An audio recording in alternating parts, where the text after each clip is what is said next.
जय श्री राम दोस्तों। आप सबका वसंतम इकॉनमी चैनल पर स्वागत है। तो आपसे एक रिक्वेस्ट भी है, प्लीज़ हमें सपोर्ट करें। और काफ़ी ज़्यादा मेहनत होती है वीडियो बनाने में। और चैनल को सब्सक्राइब कीजिए, लाइक कीजिए और कमेंट ज़रूर कीजिएगा।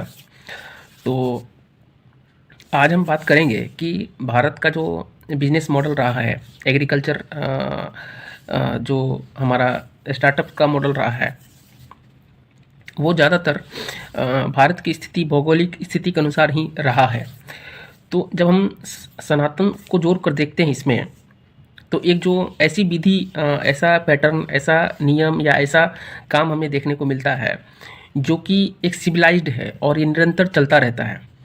तो जब भी आप इस चीज़ पर ध्यान देंगे कि भारत में सबसे अधिक अगर लोगों की जो इकोनॉमिक स्थिति होती है, बेस होता है, जैसे हम सारी चीज़ों को पूरा करते हैं, अपना एजुकेशन पूरा करते हैं, घर बनाते हैं, जो भी हमारे रिक्वायरमेंट होता है उसे हम पूरा करते हैं।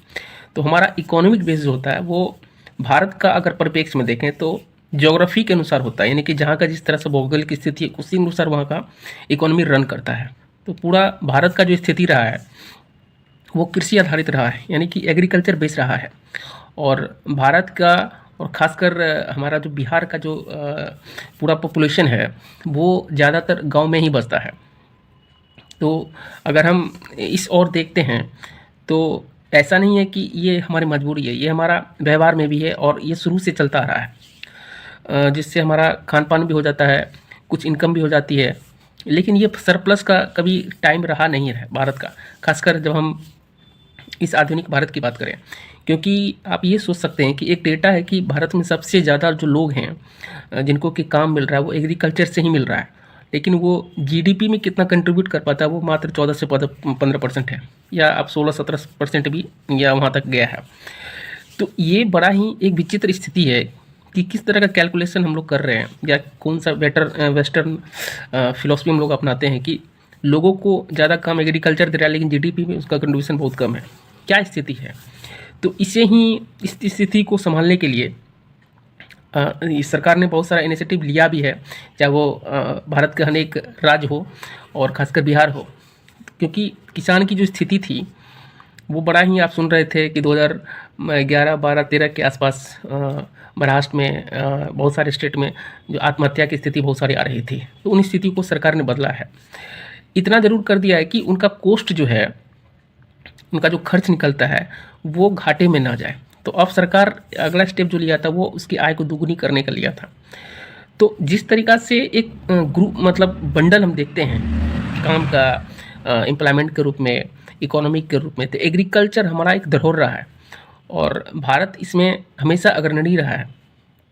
तो समझने वाली बात यहाँ यह है कि भारत का जो यूथ पॉपुलेशन है, जो कि अभी पूरी दुनिया में सबसे यंग है, तो अगर उसको हम इस दिशा की ओर अगर हम मोड़ सकते हैं तो सबसे बड़ा तो ये है कि एक एम्प्लॉयमेंट, रोज़गार क्रिएट कर देगा।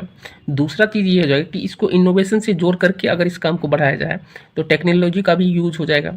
और तीसरा ये है कि हमारा जो यूथ माइंड होता है वो खपाने के लिए होता है, मेहनत करने के लिए होता है, और उसका सही दिशा में सही एनर्जी यूज हो जाएगा।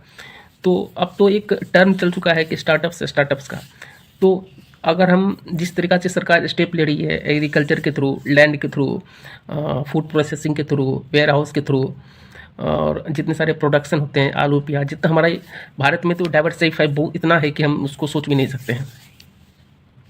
तो इन सारी चीज़ों पे सरकार जिस तरह से स्टेप ले रही है उसे आगे बढ़ाने के लिए, और जैसे हम बिहार से लीची देखते हैं, मुजफ्फरपुर से जीआई टैग मिला हुआ है, बिहार से मखाना देखते हैं, मिथिला से मिला हुआ है। तो जितने भी सारे प्रोडक्शन है आप उसको एक स्टार्टअप का रूप दे सकते हैं। मैं खासकर यंग की बात कर रहा हूँ। और जब ये स्टार्टअप्स करें तो यह बात ज़रूर ध्यान में रखें कि ये पहले आप अपना बिजनेस भारत में बनाइए, उसके बाद उसे फैलाना शुरू कीजिए। तो अब एग्रीकल्चर स्टार्टअप्स को कैसे रूप दे सकते हैं, इसमें बहुत सारे हैं, आपको आइडियाज़ मैं यहाँ दे सकता हूँ। तो पहला है कि एक है कि आप जो प्रोडक्शन होता है उसको आप लीज पे ले सकते हैं और सेल कर सकते हैं। दूसरा है कि वेयर हाउस बना सकते हैं, जिसको गोदाम बोलते हैं। तीसरा है कि अब उसे फूड प्रोसेसिंग के रूप में भी कन्वर्ट कर सकते हैं। जैसे कि जितने सारे हमारे रेस्टोरेंट या होटल्स होते हैं उनमें सबसे ज़्यादा उनकी डिमांड होती है। तो इस तरीक़ा से अगर हम एग्रीकल्चर को बेस माने तो सरकार का जिस तरह से इकोनॉमिक स्थिति का जो पॉलिसी रहा है वो एग्रीकल्चर की तरफ ज़्यादा मूव कर रही है।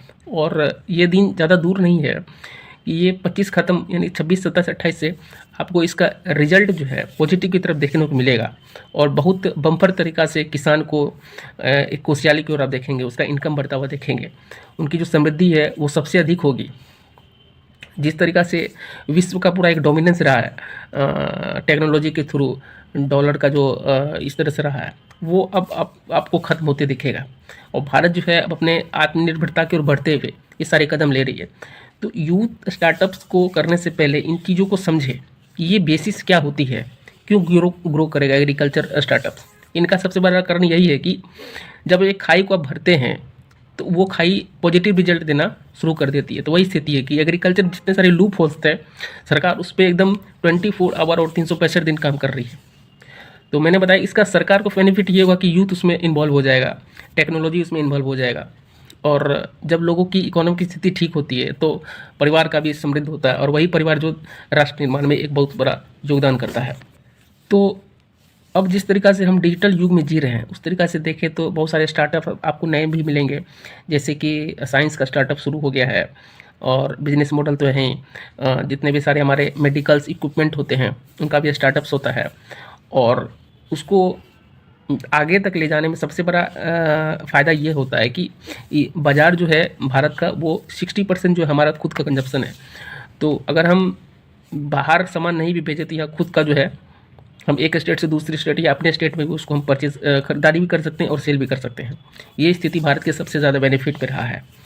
इसलिए सरकार पॉपुलेशन को सरप्लस मान के चलती है, क्योंकि सरकार की पॉलिसी अगर काम करे तो ये बोझ नहीं बनेगा। और यही स्थिति सरकार इस पर फ़ायदा भी उठाना चाहती है। सरकार को फ़ायदा मिलेगी भी, क्योंकि उन्होंने जिस तरीक़ा से स्थिति को बदला है, जो पेशेंस रख करके दबाव झेला है, उसका एंड गोल रिजल्ट तो सबको मिलेगा, सरकार को भी मिलेगा, लोगों को भी मिलेगा, स्टेट को भी मिलेगा और हर फैमिली को भी मिलेगा। तो स्टार्टअप्स के व्यूज़ अगर देखें तो एग्रीकल्चर एक बहुत बड़ा आपको वंडर रूप दिखता है। इसमें सारे अपॉर्चुनिटीज़ भी हैं, आप उसे अपने तरीक़ा से भी कर सकते हैं। तो 25, 26, 27, 28 अब जो स्थिति है वो पॉजिटिव ही होगा। और बिजनेस कभी फेल नहीं होता, स्टार्टअप्स कभी फेल नहीं होता। आपका प्रोसेस जो है वही आपका परिणाम बनता है। तो आपका प्रोसेस अगर किसी काम में 100% नियम के अनुसार, चीज़ों को समझ के अनुसार और मार्केट को देखते हुए आप करते हैं तो वो आपको सबसे बड़ा बेनिफिट और उससे बढ़िया रिजल्ट आपको नहीं देगा। तो इन्हीं चीज़ों के साथ जय हिंद, जय भारत, जय श्री राम।